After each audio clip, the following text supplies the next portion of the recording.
Bonsoir, bonsoir. Ce soir, pour s'endormir, je vous lis Les trois petits cochons. Prenez le temps de vous installer bien confortablement. Détendez-vous. Écoutez. Il était une fois trois petits cochons qui vivaient avec leur maman dans une petite maison. Un jour, la maman appela ses trois fils et leur dit qu'elle ne pouvait plus les élever parce qu'elle était trop pauvre. « Je voudrais que vous partiez d'ici et construisiez votre maison, dit-elle.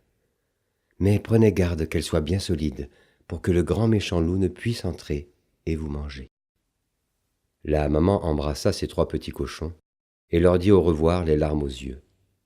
Ils s'en allèrent de chez eux construire leur maison.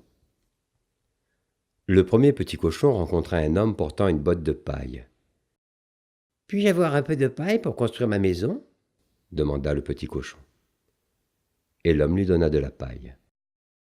Le second petit cochon avait rencontré un homme qui portait un chargement de bois. « Puis-je avoir quelques bouts de bois pour construire ma maison ?» demanda le petit cochon. Et l'homme lui donna le bois.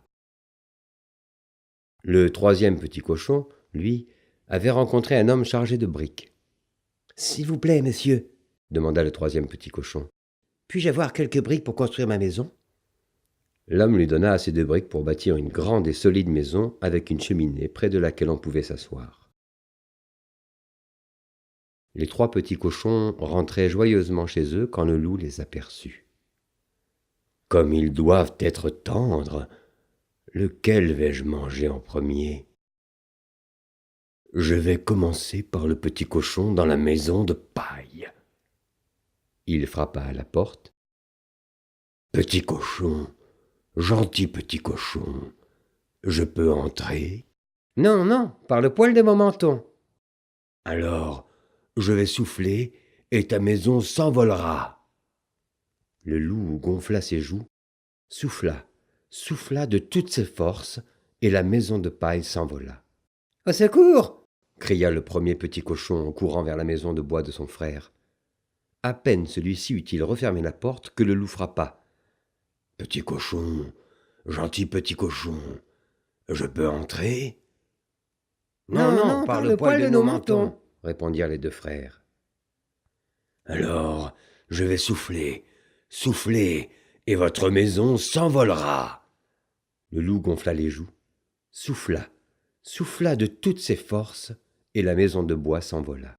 « Au secours !» crièrent les deux petits cochons en courant aussi vite que possible vers la maison de briques de leur frère. « Ici, vous ne risquez rien. » Bientôt, la voix du loup résonna.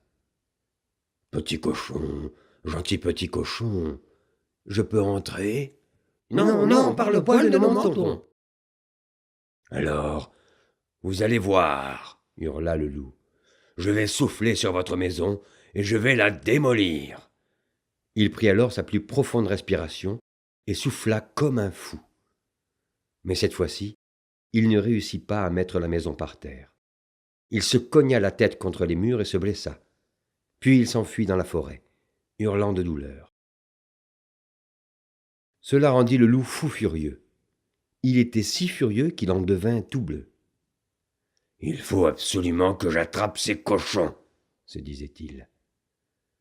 Quelques jours plus tard, les petits cochons virent le loup arriver avec une grande échelle.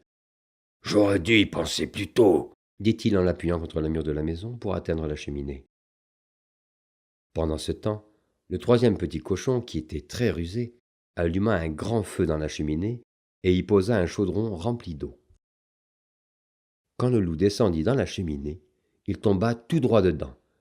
Il poussa un hurlement qu'on entendit à des kilomètres à la ronde et repartit comme il était venu, par la cheminée. On n'entendit plus jamais parler de lui.